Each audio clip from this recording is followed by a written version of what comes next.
O homem que inventou o pecado, parte 8:12. Ele sabia que não podia se dar ao luxo de soar arrogante naquele momento crucial. A reação foi imediata. Os conselheiros, até então desconfiados, explodiram em indignação e fúria. Para eles, a sugestão de que um homem comum pudesse controlar a mente do povo soava como uma afronta direta às suas tradições e estratégias políticas. Isso é um insulto, gritou um deles. Você acha que o destino de Zarates depende de truques baratos? As vozes se levantaram em uníssono, transformando a sala em um caos. Foi apenas o gesto assertivo de Baraque que interrompeu o clamor dos conselheiros. Com um simples levantar de mão, Baraque indicou que o soberano deveria ouvir mais. O grande Karun al-Matuk, com seu olhar frio e penetrante, exigiu silêncio. Basta, ordenou ele, e a sala rapidamente se acalmou. O soberano, intrigado pela ousadia de Aram, inclinou-se levemente para frente, seus olhos fixos no homem ainda curvado diante dele. Como você faria isso? Perguntou o soberano, sua voz grave e curiosa. Aram, ainda curvado, respondeu com simplicidade e confiança. Majestade, permita-me falar diretamente aos habitantes de Zarates. Dê-me uma oportunidade de me dirigir a eles, de uma das sacadas do palácio. Seus olhos, ainda baixos, sabiam que o momento de verdade estava próximo, e até onde iria a extensão do poder conferido por Zafar. O soberano, com uma expressão de ceticismo estampada em seu rosto, ergueu-se de seu trono e caminhou lentamente até a beira da sala. Seus olhos penetrantes fixaram-se em Aram, avaliando cada movimento, cada palavra. A tensão na sala era palpável. Depois de um longo silêncio, o grande Karun al-Matuk falou, sua voz grave e carregada de um tom ameaçador. Diz que possui um poder tão grandioso que pode hipnotizar as massas, transformar leões em cordeiros com apenas palavras. Ele pausou, permitindo que suas palavras reverberassem pela sala. Nunca ouvi tal coisa. Não acredito que haja homem algum capaz de tal feito. O soberano, então, se voltou para Aram, o olhar frio e desafiador. Mas farei uma proposta, continuou ele, agora com um sorriso sombrio nos lábios. Se você é realmente capaz de acalmar a fúria que toma conta de minha cidade e transformar aqueles que agora agem como leões em cordeiros dóceis, eu o farei meu mais importante conselheiro. A sala ficou em silêncio absoluto, os conselheiros olhando de soslaio, curiosos para saber o destino de Aram. Mas, e o tom do soberano escureceu ainda mais, se falhar, eu banharei você em óleo fervente, e sua morte será um aviso para todos os que ousarem enganar este reino. As palavras pairaram no ar como uma sentença, deixando claro que o destino de Aram estava em suas próprias mãos. Não havia margem para erro. Se suas palavras não surtissem o efeito desejado, seu fim seria cruel e implacável. O soberano olhou para Aram com expectativa, aguardando sua resposta. Aram, mantendo a mesma postura humilde de antes, curvou-se ligeiramente diante do soberano, mas seus olhos, ainda escondidos pelo capuz, não revelavam nenhum traço de medo ou hesitação. A serenidade em sua voz surpreendeu a todos. Que seja o quanto antes, majestade. Cada momento que passa, Zarates se torna mais instável, e logo não haverá mais controle sobre o caos que está à beira de explodir. O tom de Aram era direto, como se ele já tivesse visualizado a solução, sem titubear diante da ameaça de morte iminente. Sua calma inabalável parecia encher o salão com uma tensão diferente, uma expectativa nova. O grande Karun al-Matuk, por um instante, admirou-se daquela postura. Poucos homens, diante de uma sentença tão severa, ousariam falar com tamanha tranquilidade. Percebendo a urgência da situação e, ao mesmo tempo, intrigado com a confiança de Aram, o soberano deu um aceno firme com a cabeça. Que assim seja, disse ele, sua voz ecoando pelo salão. Sem perder tempo, ele ordenou que seus guardas e cortesãos fossem às ruas de Zarates para anunciar um grande acontecimento. Digam ao povo que seu soberano lhes falará ainda hoje. Preparem-nos para escutar o que está por vir. Os mensageiros partiram rapidamente para espalhar a notícia pela cidade. Nas ruas, o anúncio de um grande acontecimento vindo do soberano começou a se espalhar como fogo em palha. O povo, já tomado pela revolta e inquietação, se reunia em pequenos grupos, curioso e desconfiado. Ninguém sabia ao certo o que esperar, mas a promessa de uma declaração oficial atraiu a atenção de todos. Enquanto isso, no palácio, Aram se preparava para o momento decisivo de sua vida, consciente de que aquela seria a chance de salvar Zarates, ou de selar seu destino para sempre. Os conselheiros, embora silenciados pela ordem do soberano, não conseguiam esconder a profunda desconfiança em relação a Aram. Em seus rostos se desenhavam expressões de ceticismo e temor. Para eles, colocar a palavra de um desconhecido, um homem que, até pouco tempo, era tratado como prisioneiro, acima dos protocolos rígidos que sempre governaram o reino era um risco inimaginável. O que mais os preocupava não era apenas o fato de Aram prometer acalmar o povo, mas o poder de suas palavras e a forma como ele parecia certo de que conseguiria controlar as massas. Qualquer palavra mal colocada, qualquer promessa feita ao vento poderia acender o pavio da revolta de uma vez por todas. Aram estava sendo jogado no centro de uma arena onde uma simples frase errada poderia significar a ruína total de Zarates. Alguns conselheiros trocavam olhares desconfiados, sussurrando entre si enquanto se preparavam para o grande evento.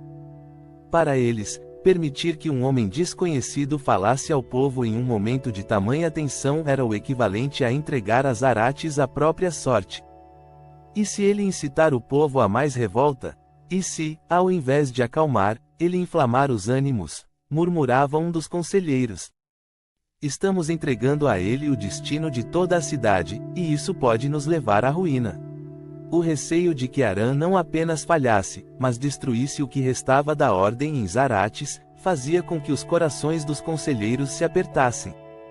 Em suas mentes, o medo da revolta iminente era apenas igualado pelo temor de que Aram fosse um engodo, uma última armadilha que levaria o reino ao colapso final. No entardecer, as ruas de Zarates estavam tomadas por uma inquietação que pulsava no ar. A multidão, composta por homens, mulheres e crianças, formava um mar de rostos cansados e desconfiados, todos voltados para a principal sacada do palácio. Os rumores sobre o grande anúncio haviam se espalhado por toda a cidade, e a tensão era palpável. A maioria das pessoas não sabia o que esperar, e muitos temiam que o caos apenas aumentasse. Guardas armados cercavam as ruas, atentos, enquanto os conselheiros do soberano observavam de longe, prontos para intervir caso a situação fugisse de controle. O sol se punha lentamente, tingindo o céu com tons alaranjados e avermelhados, quando finalmente uma figura emergiu na sacada. Aram surgiu lentamente, vestindo seu hábito negro com o capuz cobrindo completamente sua cabeça, o que lhe dava uma aparência misteriosa e imponente. Nas mãos, ele segurava o seu cajado, que tocava o chão a cada passo que dava. Sua silhueta escura destacava-se contra o céu do entardecer, e a multidão imediatamente silenciou, curiosa e intrigada. Muitos dos que estavam ali nunca haviam visto aquele homem antes, mas sentiam que algo importante estava prestes a acontecer. Havia um ar de expectativa no ambiente, mas também de desconfiança, pois ninguém sabia se suas palavras trariam paz ou um caos ainda maior. Aram, no entanto, parecia em completo controle da situação. Ele se postou no centro da sacada, com a multidão abaixo, esperando por suas palavras. Mas, surpreendentemente, não disse nada de imediato. Aram permaneceu em silêncio, ereto e imóvel, por um tempo que parecia interminável. Os murmúrios começaram a se espalhar entre os cidadãos, e a inquietação aumentava. Alguns se entreolhavam, questionando o que ele estava fazendo. O silêncio, contudo, não era uma falha ou hesitação. Era uma escolha.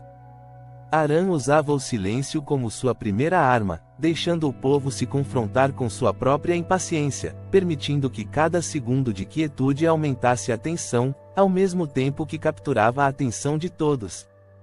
Cada pessoa presente na praça sentia como se estivesse sendo observada, como se o silêncio falasse mais alto do que qualquer palavra poderia. Finalmente, após o que pareceu uma eternidade, Aram ergueu lentamente o cajado, sinalizando que iria falar. O movimento simples trouxe de volta o silêncio absoluto à multidão, cada um contendo a respiração, à espera do que viria a seguir.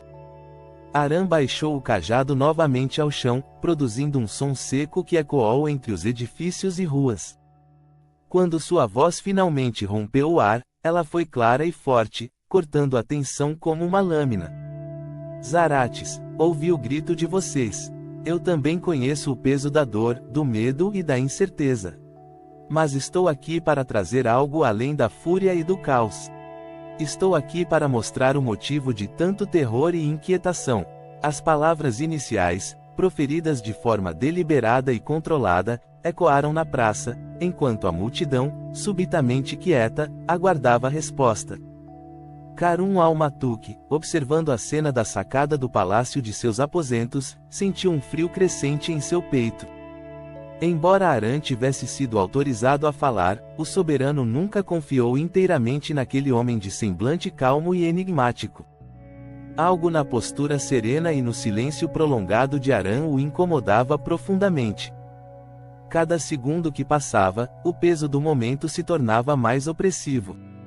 O silêncio absoluto da multidão, o sol morrendo no horizonte, a figura encapuzada de Aram com o cajado em mãos, tudo parecia parte de uma cena que poderia facilmente se transformar em um pesadelo.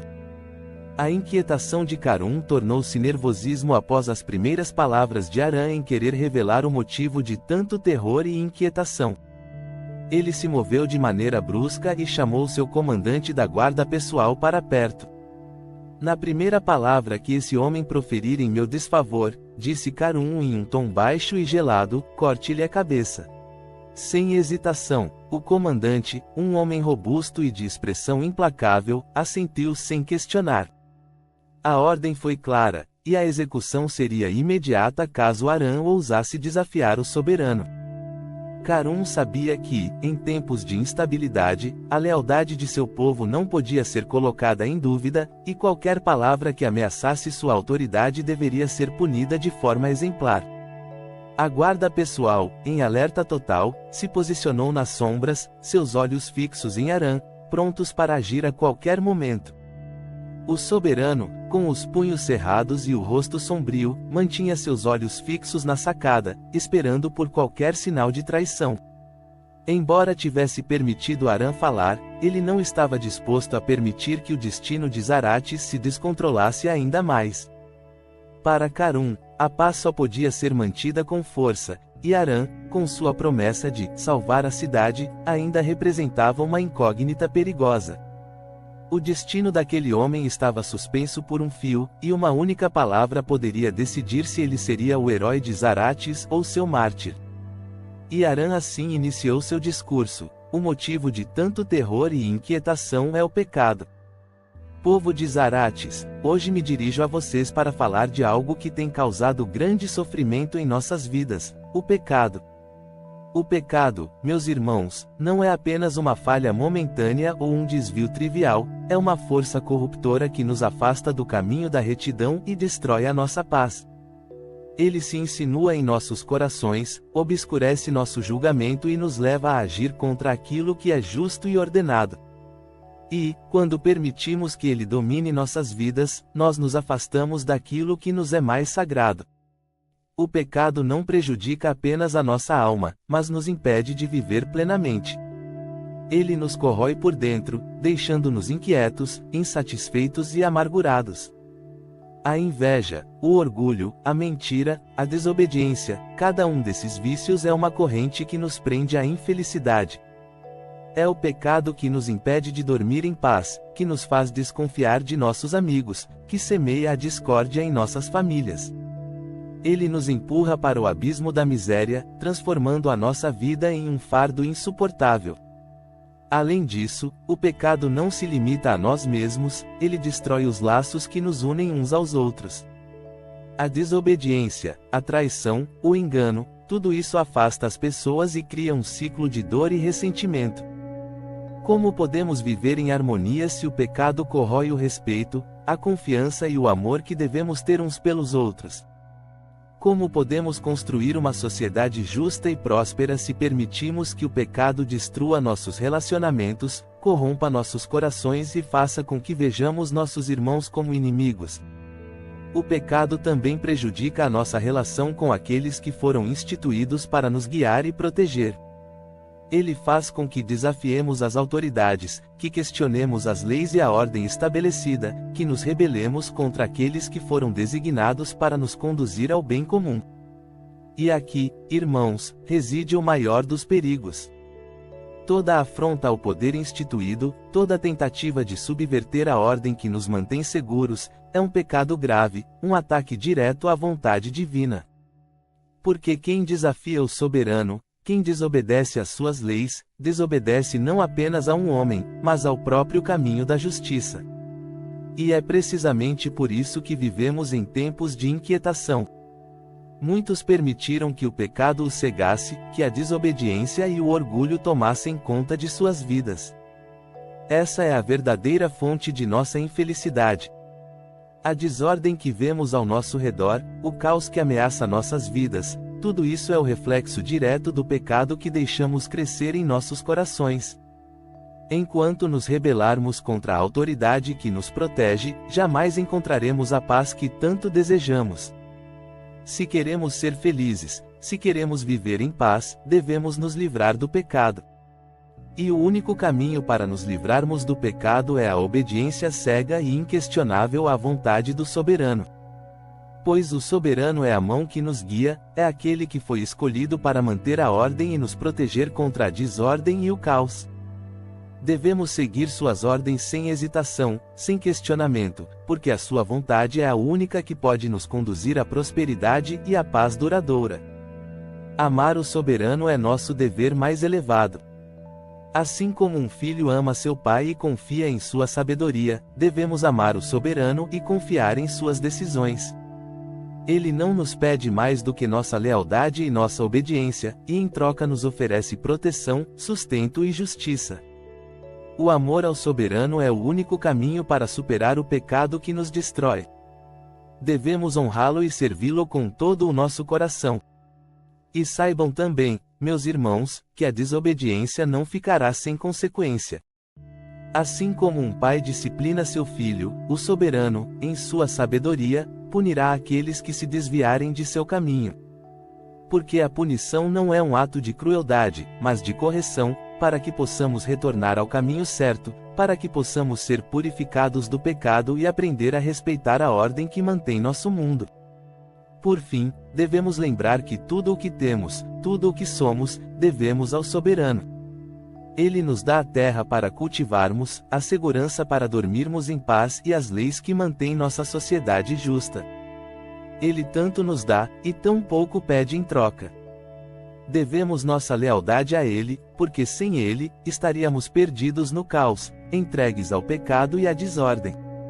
Por isso, meus irmãos, livrem-se do pecado pela obediência ao soberano, e encontrarão a paz que tanto almejam. Um silêncio devastador se espalhou por Zarates, preenchendo cada canto da cidade e do palácio. As palavras de Arã, que antes reverberavam como um trovão entre a multidão, agora pairavam no ar como uma neblina espessa, deixando todos perplexos. No palácio, os conselheiros, que inicialmente haviam duvidado de suas intenções, estavam atônitos. Até mesmo o grande Carum al-Matuque, com seu olhar sempre firme, parecia por um breve momento hesitar, como se tentasse captar a profundidade daquelas palavras proferidas por Arã. Do lado de fora, entre o povo, o impacto foi ainda mais palpável. Alguns começaram a chorar silenciosamente, dominados por uma mistura de remorso e revelação. Sentiam o peso de suas ações, ou da falta delas, e de como, por meio da desobediência, haviam contribuído para o caos que assolava a cidade. Outros permaneciam em um estado de choque, tentando entender o verdadeiro significado do discurso. Cada frase de Arã extirpava o orgulho, a raiva e a revolta que antes dominavam seus corações, substituindo-os por um sentimento de culpa e submissão. A cidade, que momentos antes estava prestes a explodir, agora estava imersa em um estado de introspecção coletiva, onde cada indivíduo buscava no próprio íntimo a causa do declínio de Zarates. A mudança na atmosfera era visível.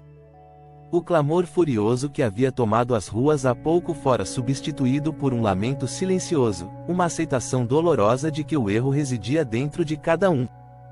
Enquanto as lágrimas escorriam pelos rostos de muitos, o olhar distante de outros demonstrava que estavam mergulhados em pensamentos profundos, pesando as implicações de tudo o que tinham acabado de ouvir. Era como se Aram, com suas palavras cuidadosamente escolhidas, tivesse conseguido colocar um espelho diante de cada cidadão de Zarates, forçando-os a enxergar suas falhas, suas desobediências, e o caminho que os levara à beira do colapso. A transformação era lenta, mas inevitável. O poder das palavras de Aram não estava apenas no que ele dizia, mas na forma como ele fez com que cada pessoa na multidão sentisse pessoalmente o peso da responsabilidade. Zarates, uma cidade que até aquele momento havia fervido em revolta, agora começava a se curvar, não pela força, mas pela consciência de que a paz só poderia ser restaurada pela obediência, pela aceitação e pela confiança cega na autoridade do grande Karun al-Matuk. Karun al-Matuk, ainda lutando para compreender plenamente o impacto das palavras de Aram, sentiu o peso de uma única certeza se instalar em seu coração. Aram, de fato, havia hipnotizado as massas. Até o próprio soberano, com toda a sua força e autoridade, sentia-se de alguma forma dominado por uma estranha e poderosa sensação de admiração e reverência. O nó em sua garganta, fruto de tanta emoção, o impedia de articular qualquer palavra. O ar estava carregado, e o soberano, incapaz de falar, decidiu agir. Com um gesto simples, mas carregado de significado, Karun pegou Aram pela mão, seus olhos ainda fixos no enigmático homem que, momentos antes, havia transformado a cidade com um simples discurso. Sem dizer uma palavra, Karun conduziu Aram pelos corredores grandiosos do palácio, que agora pareciam mais vastos e imponentes do que nunca. Passaram por colunas de mármore, tapetes ricos e obras de arte inestimáveis, mas nada disso parecia importar naquele momento. Havia algo muito mais significativo à espera. Aram, envolto em seu hábito negro e capuz, caminhava ao lado do soberano com uma expressão serena, consciente de que estava sendo levado para algo de grande importância. Chegaram às altas portas esculpidas em madeira escura, incrustadas com ouro e pedras preciosas. As mesmas portas que haviam capturado a atenção de Aram durante sua primeira caminhada pelos corredores do palácio. Naquele momento, a admiração que ele sentiu da primeira vez voltou à tona, mas agora havia um novo significado. Karun parou diante das portas imponentes e, com um olhar decisivo, deu uma ordem silenciosa. Os guardas, atentos, se apressaram em atender o soberano. As portas se abriram lentamente, com um rangido suave, revelando algo que poucos haviam visto com seus próprios olhos. O maior tesouro de Karun al-Matuk se revelava, 86 jovens, as mais belas de todo o reino, dispostas em harmonia e graça. Cada uma mais deslumbrante que a outra, suas vestes delicadas refletindo o luxo e o poder do soberano. Elas estavam ali, como joias vivas, adornando a vida do rei e representando sua riqueza, sua glória e sua capacidade de controlar o que era mais precioso em Zarates. Aram, ao contemplar a cena, compreendeu que não estava diante de um tesouro qualquer, mas da mais pura expressão do poder e do domínio de Karun. E, naquele momento, soube que sua posição ao lado do soberano havia sido irrevogavelmente selada. Fim da parte 8.